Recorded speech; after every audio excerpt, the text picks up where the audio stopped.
Welcome back to Close Encounters of the Tech Kind. I'm John. We're going to have a fantastic conversation this week. We've got a number of things that are given to us by virtue of the new year, some news events, and I think we actually had a fantastic time to unplug and spend time with people we actually want to talk to instead of stare at our phones in the same room. So I want to share some tips on that. But yeah, the stories. We're going to talk about RAM. That's gone up in price a little bit. Got a little bit of a survival guide for you. Um, Grok. It's been serving up some unethical content. Is that good? Is that bad? Do we want to capitalize on that while it getting's good, or do we want to bury that thing so that it doesn't offer unethical content? We're going to get into that one in a big way. Sony PlayStation had some unfortunate leaks. Their root keys got lost, or well, not lost. I suppose it's not lost; Everybody it's knows found. everybody knows where they're at now, right? Yeah, the keys were found. But like I say, my name is John. With me today, we've got Mike Hey, everybody, happy New Year. and Jackson back in his little dorm cottage room space, My humble abode. humble abode. And then we got Artie, flight engineer, surfing wherever he is at today. Yeah, just somewhere beneath the swamp. Catching any good waves, I guess? In a swamp? I hope not. John said you were surfing.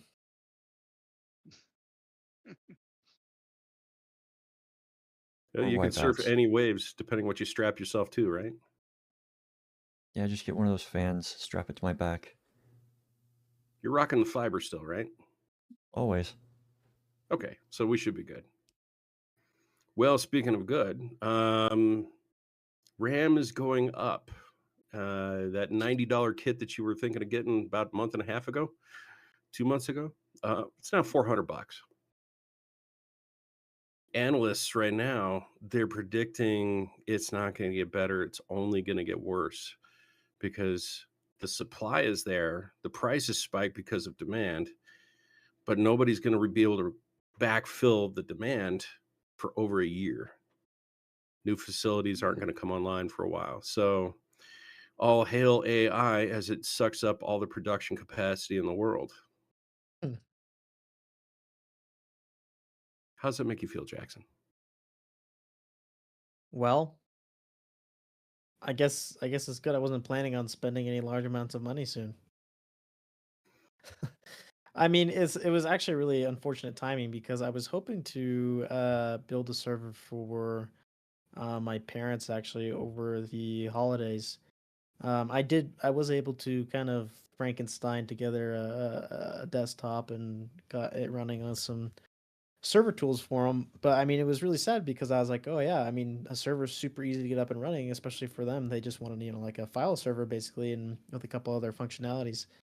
Uh, and I was hoping to, really get them set so that in the future, if they decide they want other things, I can help them set them up. But unfortunately, yeah, I was getting ready to buy a couple parts that I needed and then looked at RAM and I was like, oh, never mind.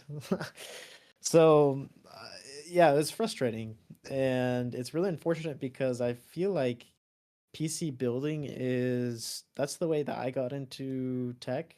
And it's sad to think that, like, there's a lot of high schoolers out there who maybe are, easing their way into the tech world and they kind of can't.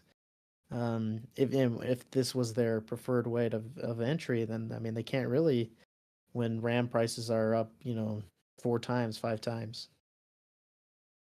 I got bad news. NVIDIA just said they're going to cut back GPU production. I know. Everyone is screwing the just hobbyist and consumer right now. So essentially the 5090, that's its price tag now, not its name. It was 2000. Now we're seeing back at the price of the crypto wars. I was lucky. So when I got into, I'm still rocking basically my high school build that I did in I don't even know what year that would have been, maybe 2018, 2019, long time ago, which probably doesn't seem that long ago to you guys. Um, but that was when I was just getting into the tech sphere, and I built it for the purpose of playing games. And I got really lucky. I bought my graphics card right before there was that first initial surge in price. Um, so I believe I got, and I still have it. Still runs great. It's the GeForce 1660 Ti, and that thing rips. Nice. It's great. I mean, and I think I got it for under or around 200 bucks. RAM was pretty cheap. Um, I've upgraded just about everything but the graphics card actually in this machine since then. I've swapped boards, I've swapped CPUs, just about everything. Yeah, I remember I did that entire build for I think around like 700 bucks or something like that.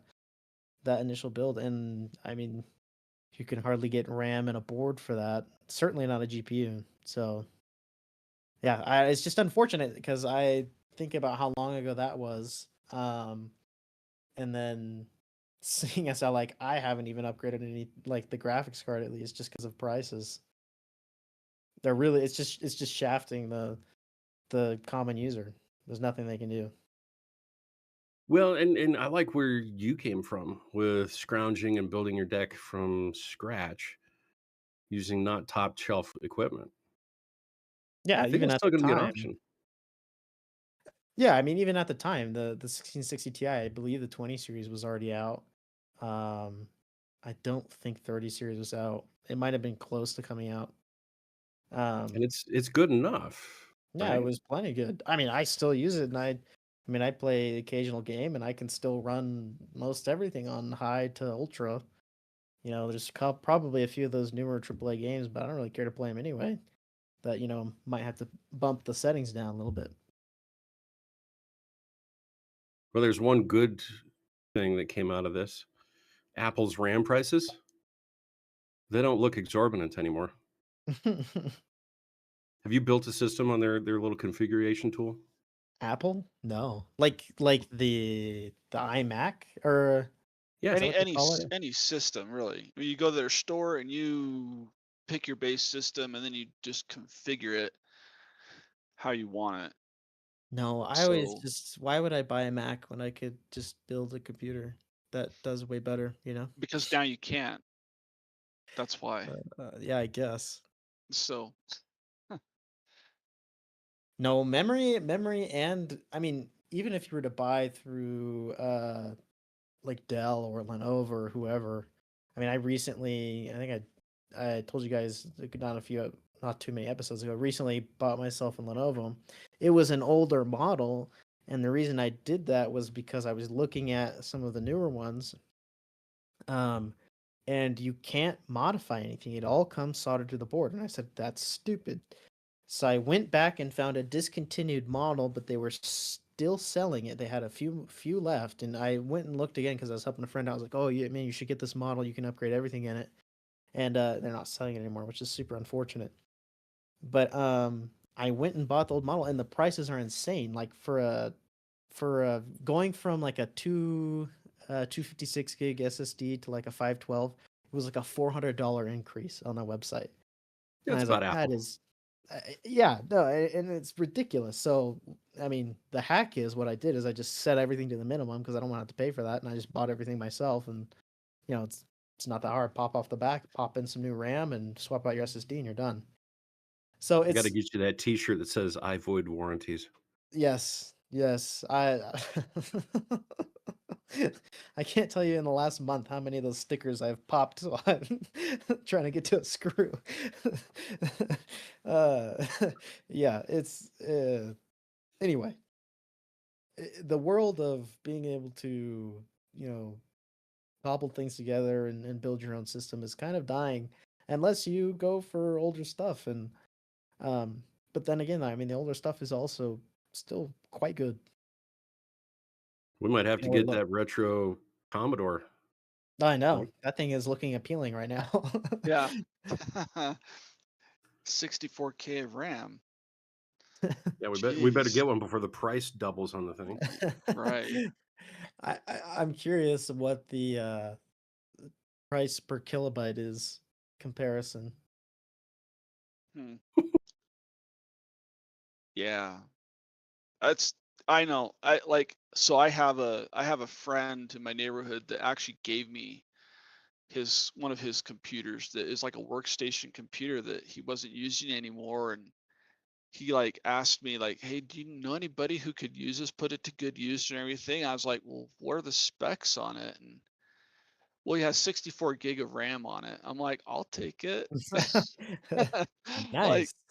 free, I'll just give it a home. Like it's a giant tower. My wife will probably shoot me when she finds out how big this thing is, and it's like, but it's Well, got the light 64 gigabytes of RAM. Just the RAM alone is, Yeah, the lights that thing dim to when you turn it slave on. away for you.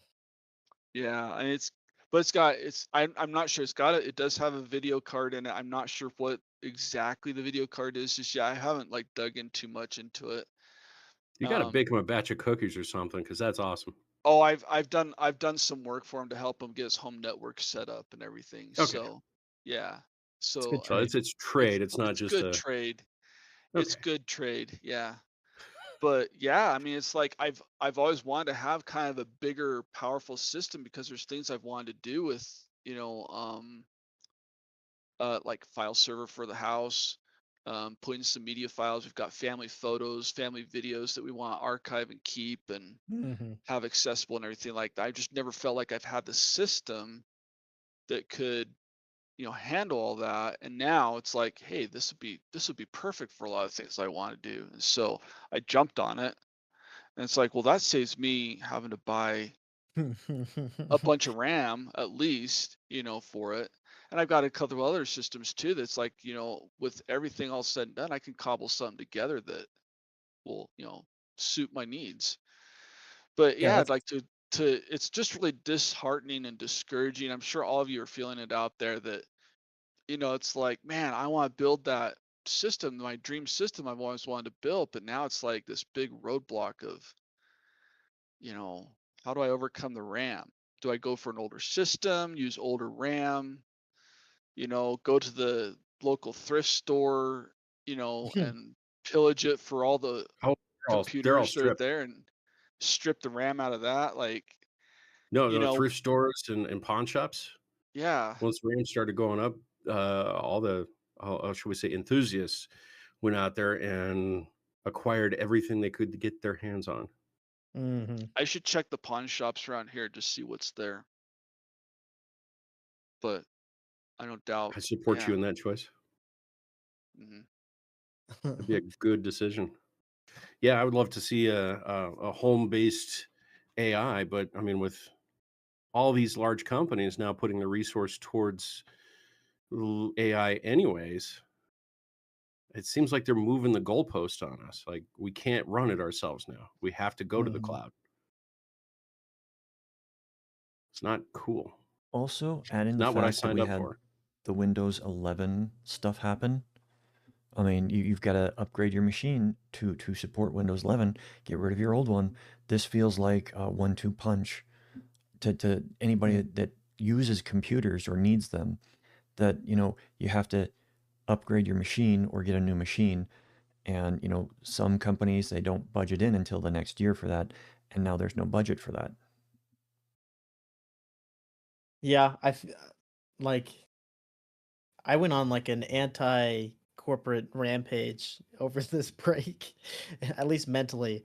I was doing all sorts of research and was watching lots of YouTube videos. There's great creators out there that have lots of info about how you can kind of be and do all the self-hosting.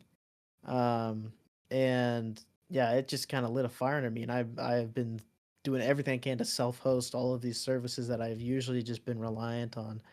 Um, so like things like, where am I keeping my photos? Where am I keeping my backups? And, all this file storage. So that's really exciting, Mike. And you say, you're finally gonna get that set up.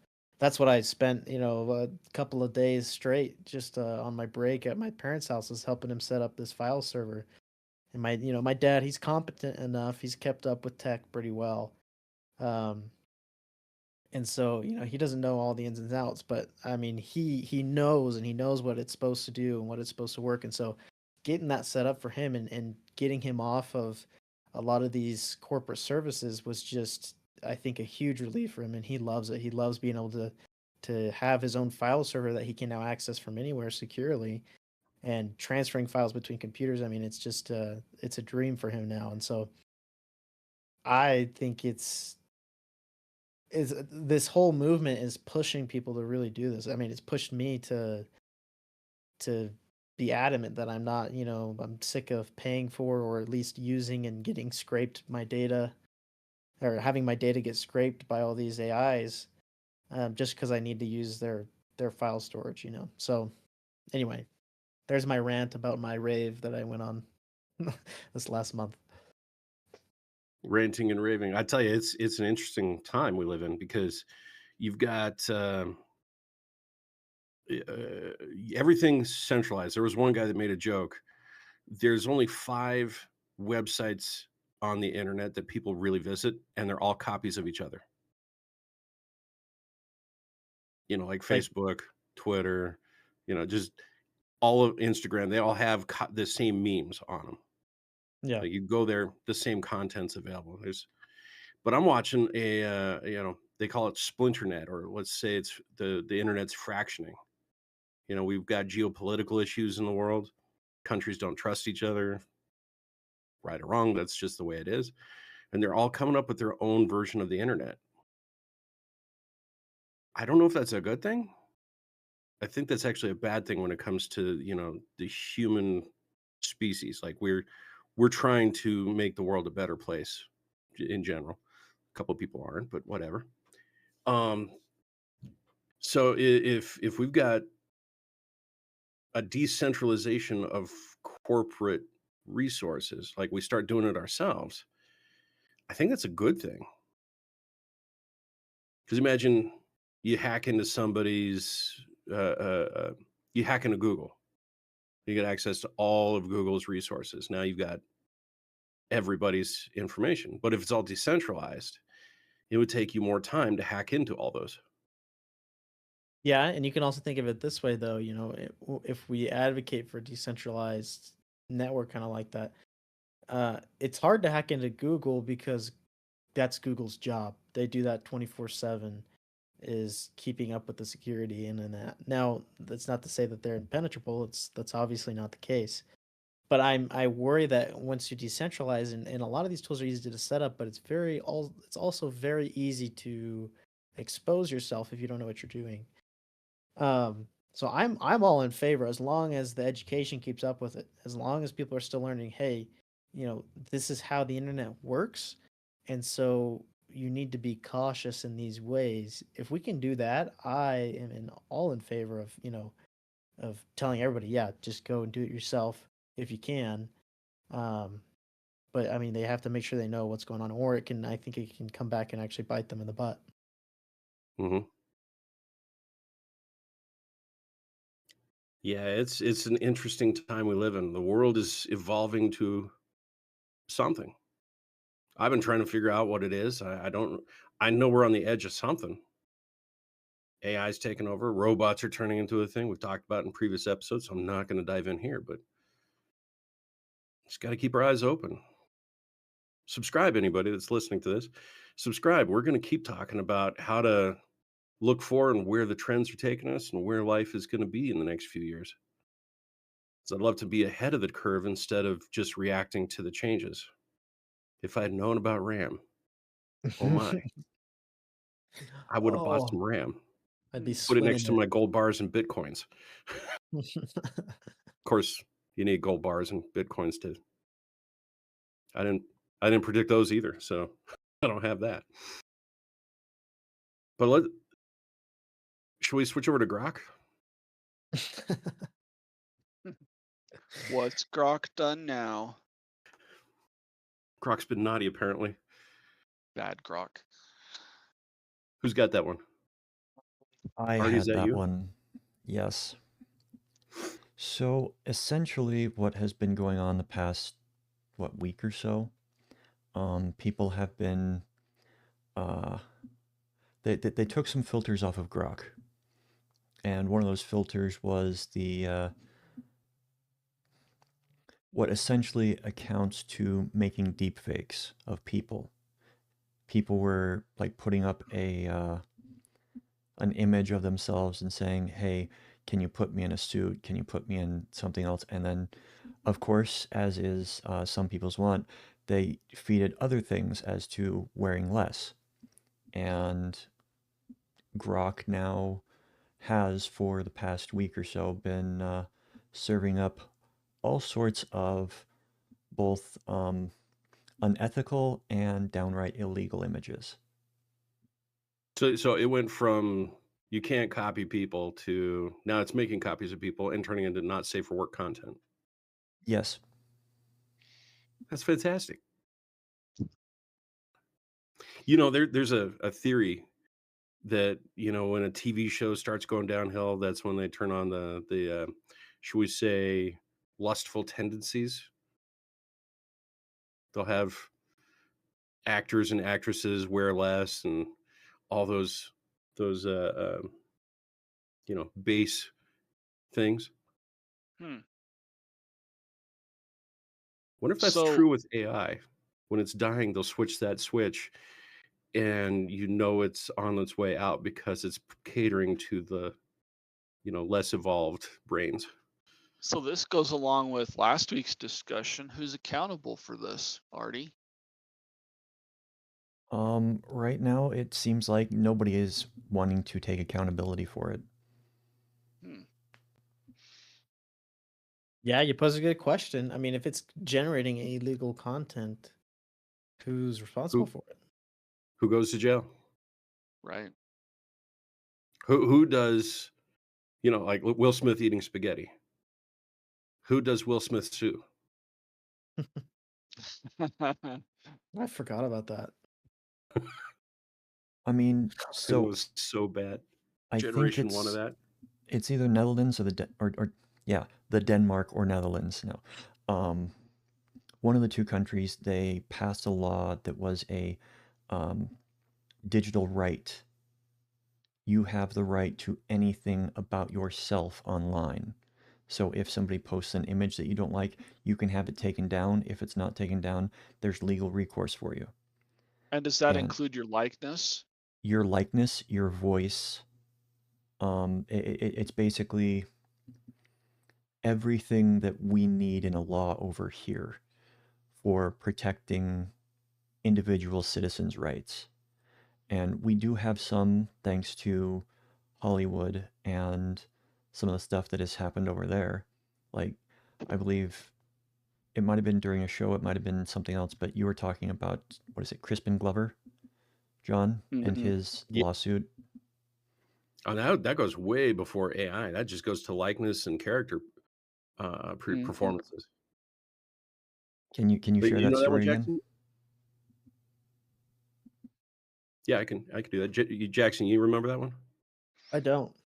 It's for I Okay, Back to mean, so the it sounds Future, wasn't it? familiar. you go back to the Back to the Future. Crispin Glover, um, he portrayed Marty McFly's dad. He did a fantastic job. His performance was spot on. In the second movie, for whatever reason, he was not brought back. Either he wanted too much money or something. The story isn't there.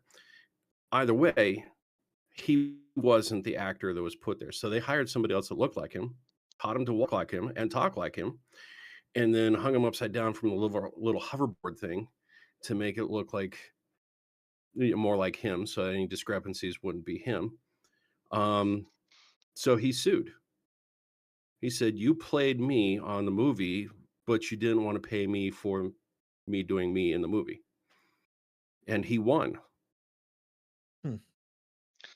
Which it's really interesting, that case and even all these other cases, because I can see the argument from the other side of it, that was w- was was the person being Crispin Glover, or was the person being the character that Crispin Glover also played. Like you look back even further, I remember growing up watching the TV show. I think it was Bewitched, and there was a change there Mhm. where the husband was one guy and then the husband was a different guy. And you know, it's the same character, maybe interpreted a little bit differently, but it's two different people playing it, you know. And so I think I see where Crispin Glover's coming from is that because of the effort that he put into it, that he made that character what it was. But then on the flip side, you can see the studio Well, side of it. It's like, well, who owns the character though? Because the character is part of the trademarks and copyrights that belong to the movie itself, you know? And so I can where see how, his and where his go ahead. I can see how it can get like, yeah, there's some really good points on this side, there's some really good points on that side, and where do you actually draw that line between when does it become Crispin Glover and when does it become George McFly? You know, where's that boundary between the two and everything? It comes down to, and that this case actually put it out there, is they got the next guy to take the physicality of Crispin Glover. The look, the mannerisms, the voice speech patterns, all that stuff. So it wasn't that it was a new characterization of George McFly. It was this guy is performing as Crispin Glover playing George McFly. Yeah, but that's the thing too, is like Yeah. I don't know. I is feel like that are doesn't hold up in my are book. those mannerisms those supposed to be like what George McFly is? Because we all know George McFly at the start of the first movie, he's this wimp. He's a doormat, you know, because he's been a doormat his whole life. And Hmm. he acts and so he is portraying the behavior of a doormat. And anybody can do that.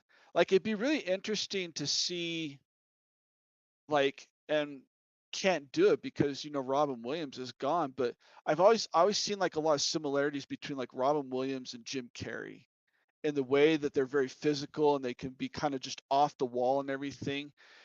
Would there ever be an instance where you would say, okay, we're going to have Jim Carrey play the character, but then in this movie we're going to have Robin Williams play the same character for the sequel or something like that? Like, would there be an argument there? Because you would see some of that as they would both take that character and say, "Oh, I know exactly how we're going to do this character." And maybe you could argue Jim Carrey drew his inspiration from Robin Williams. Should Robin Williams be upset if Jim Carrey draws inspiration and does something in a Robin Williams type manner? Like, Hmm. I don't know. Like it does get to be really sticky, but in the terms Now, of now a now in the terms I of want to see that. AI, in the terms of AI, you know, I could definitely see that it's like, okay, you're definitely taking that person's face because the AI has to have something for reference to start with. And so you look at things like Carrie Fisher being put into the Star Wars movies. You look at, you know, any other character that maybe for whatever reason the actor unfortunately has left and we need to somehow replace that, but we want to replace it and be faithful to what the industry has already established for a certain character. It's and I think there Well, are that rights. I was think you should have a right to your face and a right to your voice, but at the same time, there's also like the character, this fictional character, that there's rights there too. I, And and I feel like that's the cool part of this lawsuit. Go ahead, Jackson. I was just gonna say, like, if someone can imitate you and do that, then I don't think that's like, in my opinion, you don't hold a case.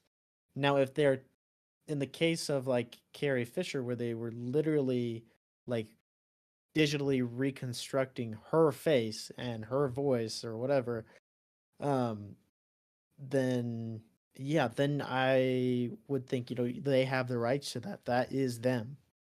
But if I come on and I can do a pretty good Carrie Fisher, I don't think, or Carrie Fisher specifically as whoever or anyone, as Leia. Sorry, I slipped my name. If all the Star Wars fans are going to come murder me, um, uh, But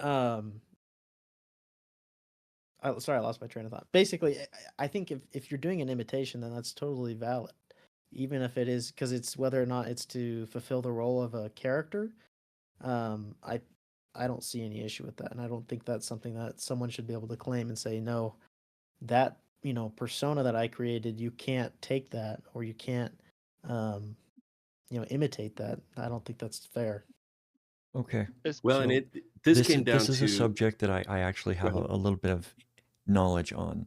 So go with for it. the case with Crispin Glover, it was more that the character had been largely inspired by how Crispin Glover himself acted.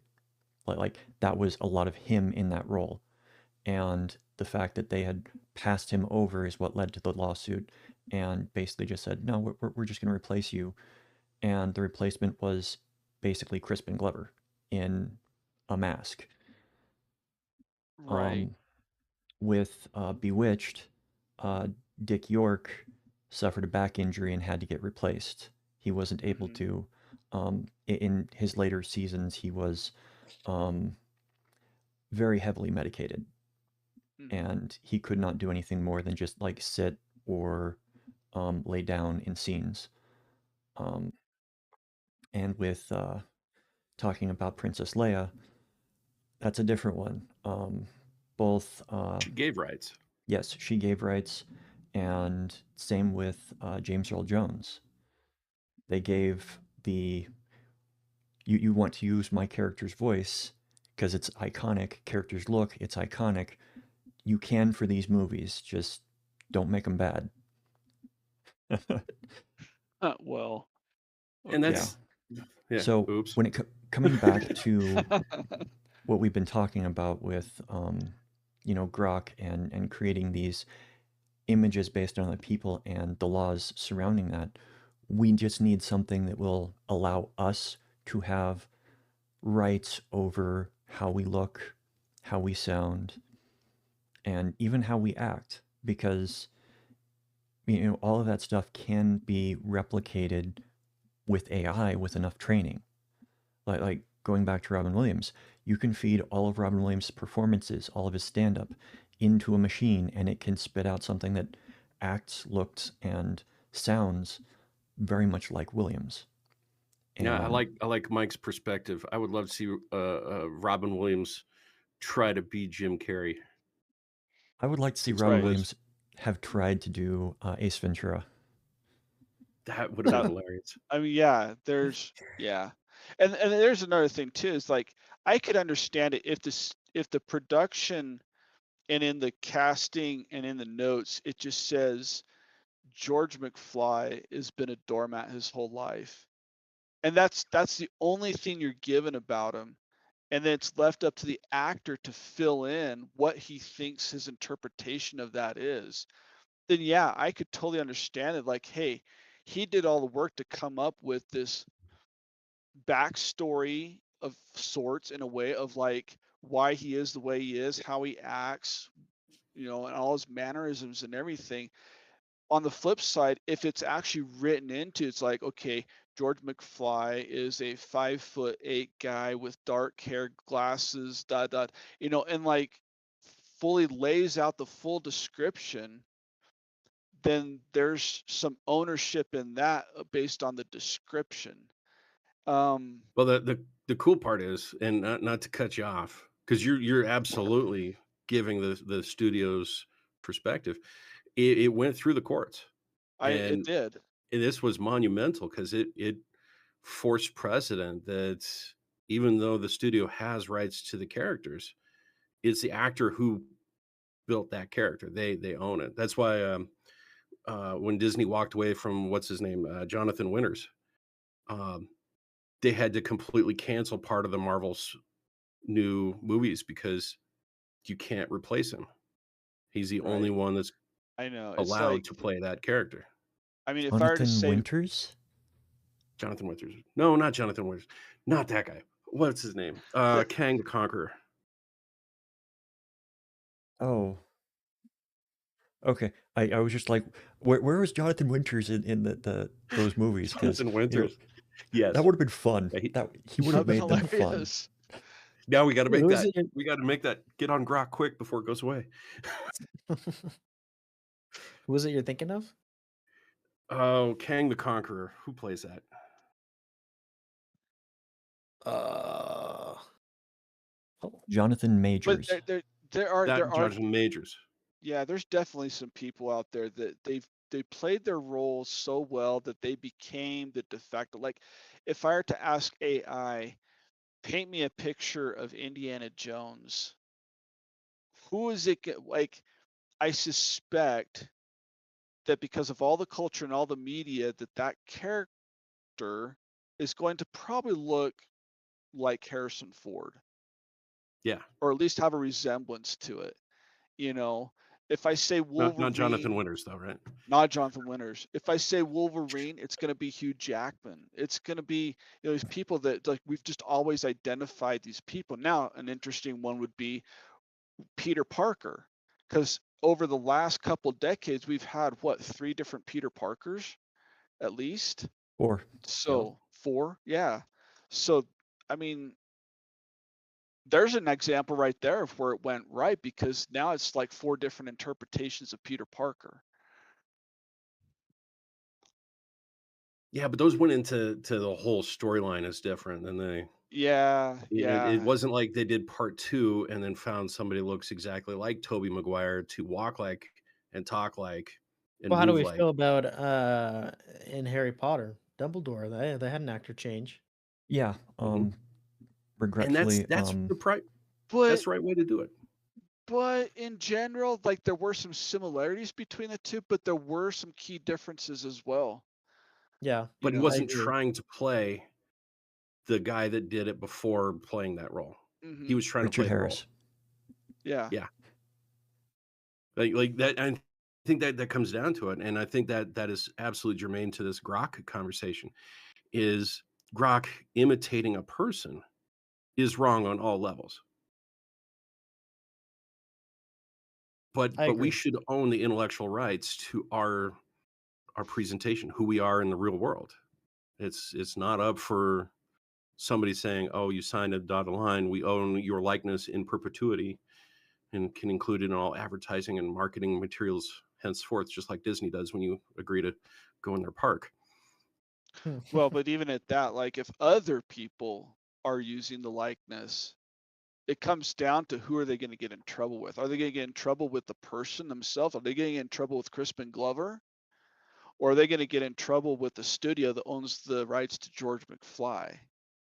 You know, when you get a third party like that, because in either case, it, no matter who owns it, in the cases you're talking about with Grok here, we've got illegal content, NSFW content, you know, that it's like either one of those parties is going to be upset, you Yeah. know. Hope that you Well, don't get and sued by both of them, you know. well, and it all comes down to lawsuits are about harm. What harm have you caused the intellectual Mhm, property? What harm have you caused the actor? And I would suggest that Grok imitating one of us would cause immeasurable harm because now we are not us. We have a puppet out there doing somebody else's speech. mhm, That's wrong, no matter how good it looks. And you right. wonder why I like to hide behind my little icon. Maybe we should all get little icons now. Well, Artie, let me remind you of Remington Steele, Which version? the the the OG version. Um, Jackson, this lady was not able to create her own private detective agency. She wasn't going to be taken seriously, Because so she was she a woman. invented. Yeah, it was 70s. It was that kind of like atmosphere of like, yeah, yeah, what can you do? You're only a 70s, woman. early 80s. So she invented a man. Remington Steele. And she was doing all the PI stuff. She was doing all the work. And then she came into the office one day, and there's the guy, Remington Steele. And she can't say, no, you're not him because nobody knew him. Huh. He had all the ID, he had I mean, he stitched it together and forced himself to be the private eye for the place, and That's too interesting funny. threat. So all comedies have a threat, right? So, Artie, it's a dangerous game you're playing, not showing your face. But my voice is here, and my voice is distinct. Yeah, so hope your voice doesn't get used improperly. Hope that your little icon doesn't get used improperly. I mean, if they Need you do to use make the some icon improperly, that is trademark infringement because I'm actively using it as a trademark. Right. I mean, you'll have a nice. claim, that's for sure. But I guess that goes back to the thing, who gets named in the lawsuit as defendant? Honestly, it would be a different lawsuit against each individual that is infringing, because it would have to be against anybody that is actively partaking in the enrichment of themselves off of another person's likeness or, yeah. Yeah, in this case, I I see mean, it as Grok is the tool, and it's just you got to find the people who are using the tool. which I would would be an interesting, that's a great thought process. I would If also these say, AI tools, let us say, I'm John, and I say, "Who's using my likeness?" Go find it, just like we do with music. Hmm. I would say that this is actually a violation of Section 230 because they are not uh, Twitter, X, whatever you want to call it, is not taking the needed steps to remove said content. They're not only letting it stay up, they're leaving the functionality in Grok. So it is, at least in my opinion, a Section 230 violation. Yeah, I think it's one of those where I'll say it again. We need a new classification for AI, which is now turning into a decision maker. How do we hold accountable that decision? So, but well, speaking of Yeah, I interesting mean, decisions, how about we switch gears? sure. What you got? Sony PlayStation. Mm, this one's They kind of got in the fun. news. Yeah, so there's encryption, there's keys, there's certificates, there's all kinds of locks and blocks, and you can't hack into the PlayStation to make it do what you want because you can only play the games that Sony sells you because they've locked it down. Um, until now, right, Jackson? So we're hearing. You want me to go ahead with what I found here? And I think you maybe Yeah. had a little more information. So this obscure Star Wars game called, oh, what is it Is called? there such a thing as an obscure Star Wars game? I didn't know that. Yes. Oh, there is. There are actually so many Star Wars games that are strange, and you're like, that exists? Why? It's a Because of okay. So money. it's only a very specific revision of the game. It's the PS4 reissue of Star Wars Racer Revenge. And you have to have the disc for it. And what it has is it has a firmware vulnerability that targets version 12.0 and I think before is what you were saying, John, right? So anything Mhm. 12 and older. Um and so the game that would go for like 20 bucks is now going for like several $100s because hobbyists are finding that they can jailbreak their PS4 and get into the nitty-gritty of the firmware using a vulnerability to do some code injection in the game. And that's gonna be a fun one, right? So if we've got you, there's different levels of security, right? So if you're using your computer, you're typing in your word processor, hello world. You're interfacing with the least amount of privilege to the architecture, right? So historically, they've called them rings. So you got ring 0, ring 1, ring 2, ring 3, and it's just layers going out. And so the application is ring 5. It's as least privileged as you can get. Um, this exploit, the keys that they found, gets you ring 1. So you've got access to the kernel. You get access to the hardware. You're functioning at the firmware level, basically. So you can tell the processor what to do. And if you can do that, you can circumvent the boot process and put anything you want onto that PlayStation 5. So we don't know how bad and how deep this rabbit hole is going to go. But if you want to stay safe, update. If you want to keep your PlayStation in a place where you can mod it in the future, don't update. Mhm. Yeah, I feel like this is it's more of a fun thing. I mean, I don't know if you need to be necessarily super worried. I mean, if you're worried about it's possible that this vulnerability could be exploited in some other way, that we don't know yet. Then yeah, it's a Just a good matter idea of to time. update. Yeah, it's just a matter of time, right? Before someone finds a different way to get at it.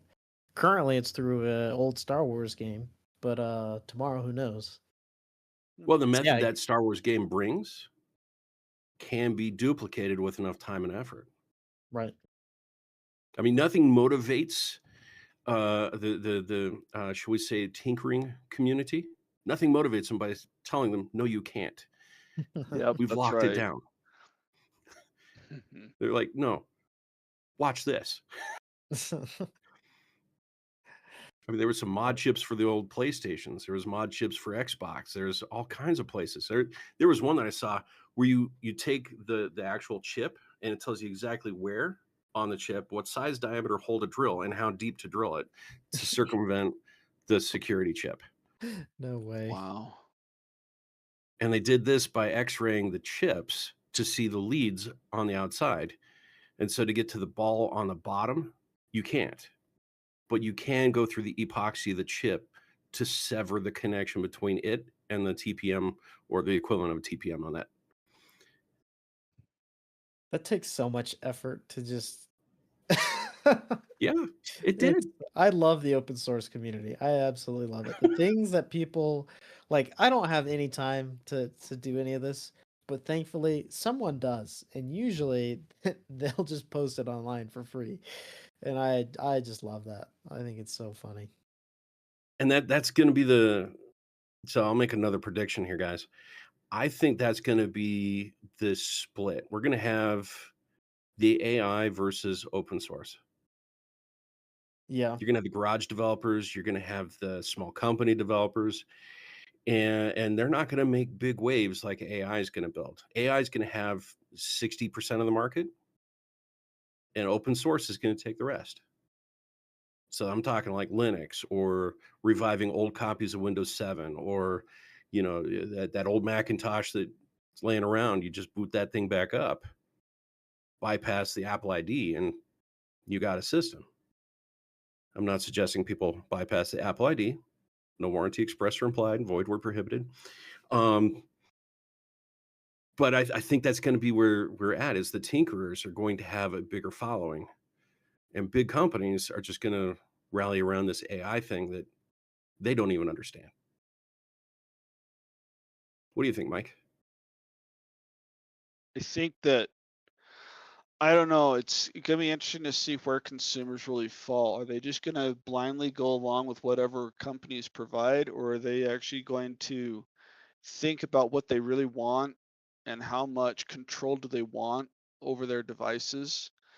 If people get the idea that they want to maintain control and feel like that they own their devices and they're not just another lemming, you know, blindly following the cloud or the crowd over the cliff and everything, that there's going to end up being a resurgence and a new market develop for devices that are not AI or they're not cloud connected or they're not whatever all this new stuff that we get pushed at us is. And the best way to get a company to change its mind about something is to hurt them in the pocketbooks. Just don't buy it. Like, I am not that hard off that I have enough computers that I can probably just get along with what I have for right now for, the foreseeable next 10 years probably. As long as I can get on the internet and access email and access websites, I don't see the problem with that. And there's enough distributions of Linux out there that let me do that on old hardware that I'll make it work. I'll make it work until it melts down to a pile of dust. So that's the way I see it. It's like I don't have to go buy the latest greatest thing, especially if it's going to be something that I don't agree to as far as terms of service and license conditions. Well, and we're watching a lot of people get disenchanted with that. There's some AAA games. Artie, you might know the name of this one. They just told everybody we're turning off the servers. Have a nice day. The game's been around for 7 years. It was a AAA title. So you spent $80 on it 7 years ago, and you're done. There's That really no doesn't offline narrow market. it down to me.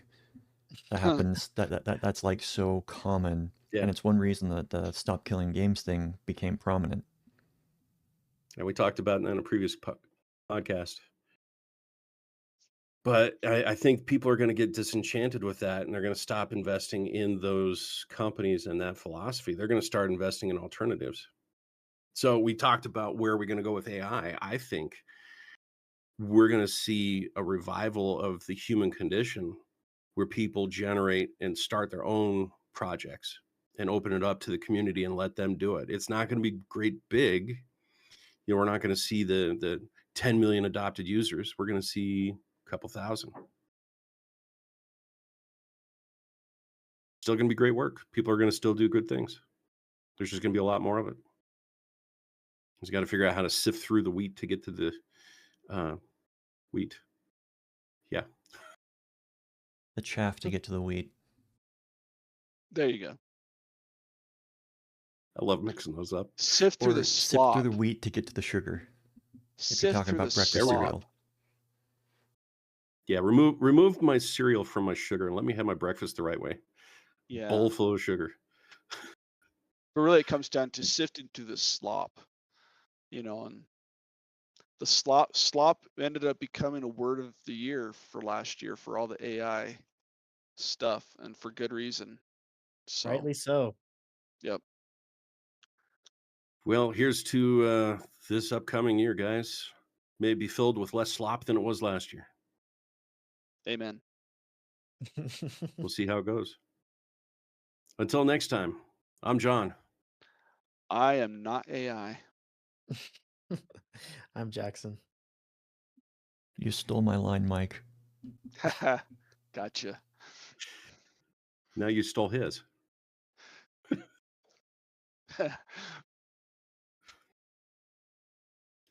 We'll catch you next time.